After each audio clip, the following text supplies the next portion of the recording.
Hey everybody, we're out here in Palm Springs today. We're lighting up these two sets of big tall palm trees. I want to show you how we do it because we're doing it with one light fixture on each one. We're lighting up something large like this, some very established palm trees, like you have a lot of these in Palm Springs. You could use two fixtures. However, sometimes the property just doesn't work for it, or maybe the client doesn't want to have that many put in extra light fixtures. So what we're going to do here, these come with a 5-watt bulb. What we're going to do is increase it to a 7-watt bulb. So this is one of the highest outputs you can get, but you can see 7-watt.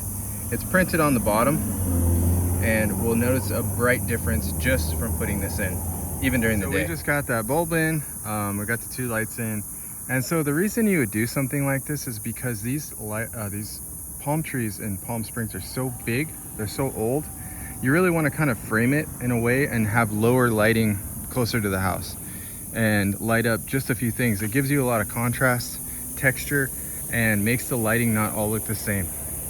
Just like the plants and the trees are not all the same, you don't want the lighting to look all the same, and that way you'll have a better outcome. So this is what we do every day in Palm Springs and Palm Desert. We do outdoor lighting the right way, and we make it so it lasts for decades.